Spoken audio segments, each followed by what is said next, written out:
Our next presenter is German. But he's representing a fund that's been around for 25 years, ladies and gentlemen. That's a very, very old fund. He spent half of that in the fund, so roughly 12, 13 years. What you need to know about him is that their fund made their first, and I think the only investment, if I'm not mistaken, in Estonia recently, and they immediately exited. I'd say that's pretty good. Well, what you don't know is that that deal was mostly ironed out straight out of the plane, straight to a sauna, with a lawyer, co-investor, and the founders.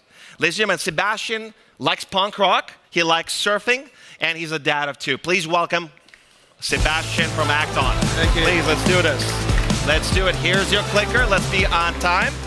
And an uno and a dos, please go. Thank you. It's all being said. Nevertheless, I'll say a little bit more about me. So I'm from Munich. I studied mechanical engineering at the Technical University there. Then worked as a management consultant at McKinsey. Left McKinsey for doing my MBA in Paris. And there I had an idea.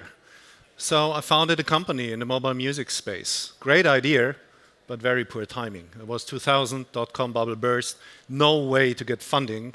So I said, okay, let's change side of the tables, became a VC. So I started investing in telecoms for Siemens for more than 6 years. And now, since more than 15 years, I'm with Acton. And let me tell a bit more about Acton. So Acton, as you said, celebrates 25th anniversary this year. Since '99, we have raised 6 funds, the last one being 225 million euro. So we have a lot of experience in scaling business, both in B2C, but more and more as well in B2B and SaaS. So we typically invest between 5 to 10 million euro in Series A. And we do typically invest across Europe, but have a partner as well in the US. So we love working with entrepreneurs that are very ambitious, yet humble. We like companies that scale quickly, yet efficiently. And we try to be an active and a reliable sparring partner to the entrepreneurs, helping them scaling the businesses across good and maybe sometimes challenging times. So we like fast growth, but not at any price. And that's basically what it means, Acton, growth driven by reason. By the way, you may have wondered about the icons that were popping up in the background. So whenever we do an investment, we design and donate an icon to our iconic portfolio companies. So like the pillow up there, that's Etsy, a New York-based company, marketplace for handmade goods. The safe down there, that's Mambu, software as a service for core banking systems. And the magnifying glass, bottom left, that's actually the sauna deal, that's Klaus, which we recently sold to Sandisk. So maybe your icon could be next up there. If you like what you heard, and if you think you're the right one for Acton, please reach out to me. All right, just on time. Ladies and gentlemen, a hand of applause. Please, let's sit down. I remind you, ladies and gentlemen, the QR code is for you to evaluate the presenter. So whoever jumped in is very curious what's happening. We're listening to pitches. We've flipped the script, and we're having a conversation to see what they're really about. But you need to evaluate them in real time, because at the end of all this, the finalist is going to get a special prize at the end of the 2 days. So we're flipping the script today. Sebastian, thank you. Welcome. Listen, so you mentioned all kinds of categories, B2B SaaS, B2C, all that. I mean, Series A. If I look at Klaus, I mean, where does that fit in? So that's a B2B SaaS type of product, but it's like amazing. You just came in and you exited immediately. Yeah, after 2 years, we had the exit. I mean, it was an offer from Sandisk you just simply could not refuse. It actually fits quite well into our strategy. I mean, when we invested, they were at like 3 million-ish ARR. They had the first round with Icebreaker and with Crandom. So we led the Series A. It was a 12 million Series A. We put in 7 million. So they were actually quite within the sweet spot of where we love to invest. Of course, typically, we hold the companies longer. Average is 6 to 7 years that we work with companies. We think, there's the right pace for every company. You can't rush a company. But in that case, it became pretty. So what's your take on the level of ambition? So this reasoned, tempered by reason. What's your take on blitz scaling?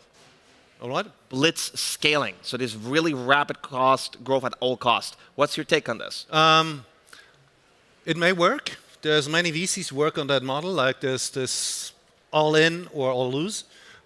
It's not the ACT model though, and we've done well so over the past. I think we have a very consistent performance over the past 25 years. That's why we're able to raise 6 funds. It's just not our style, and I think there are certain companies that work with that model that scales super aggressively, quickly. It's about capturing market share, going internationally right away very quickly, and there's others that just don't work with such a model. And I think it's wrong trying to put every company into that scheme of you have to grow fast. Because what you do at the same time is that you build up a large cost block, you have to raise large amounts of funding, and you significantly increasing the risk profile of that company. And as an entrepreneur, you only have that one company. As a VC, you have a portfolio, so you can balance it out. But as an entrepreneur, you have this one company. So I'm not sure if every company is right to put like maximum risk on it. And we think there's success in many sizes. It could be the unicorn, like Etsy, that they valued at 7 billion, but it can be a very nice, only 200 million exit as well, where everyone is happy. And by the way, building a company being worth 200 million is an amazing achievement for an entrepreneur. So only talking about unicorns actually does not give justice to all the entrepreneurs that build great businesses, just not making it to the unicorn status. All right, talking about long answers, but meaningful answers. Yulia, what's your take on the model? He's not a big believer in unicorns. He's not saying no. No, I like what he's saying in the sense that people went kind of crazy with the blitz scaling for a while, and it was literally at any cost, let's just add numbers. I think fundamentals are back in style. That's good. You mentioned, unicorns. You mentioned a 200 million type exit, and you have been super successful. But the reality is that you probably still have write-offs. You probably still have companies that don't do so well, and the founders sitting in the audience, they don't know whether they're going to end up there at the top or the bottom. They still have to work with you. Can you talk about one of those failures? What happened there?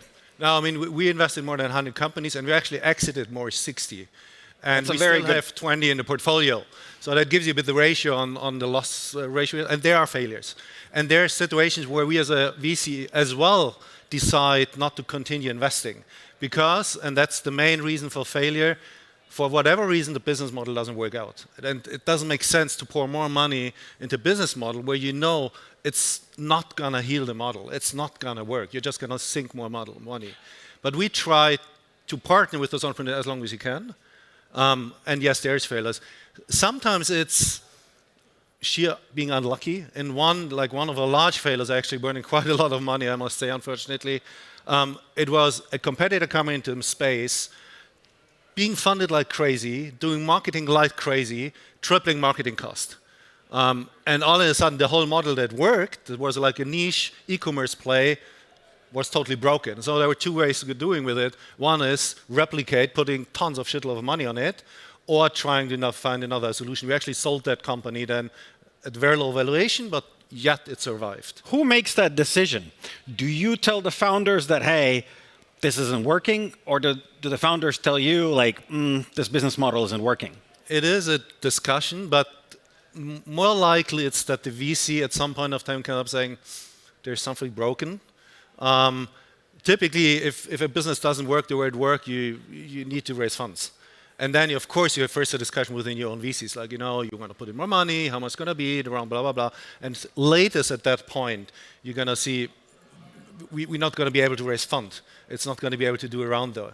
So it is a joint decision, but very often it's a VC who takes a bit outside perspective that actually induces. Let me build on this. We have a question from the audience I think is very pertinent, given Klaus, this is exit.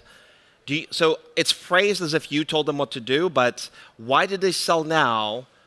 Could they have scaled further, bigger?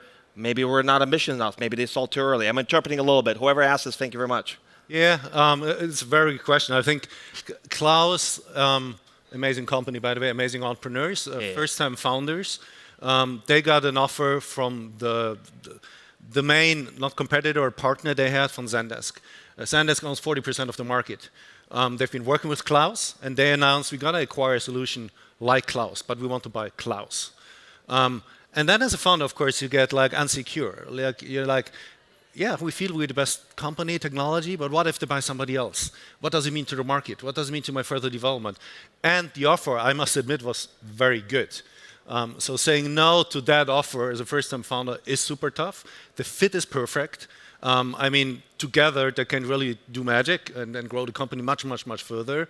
And so overall came all together to this, for me, to early exit because I loved working with them. But hey, that's what I'm here for if I know the company. Let me give you one of the final questions, maybe close this. What's the biggest lie that you think VCs tell founders right now?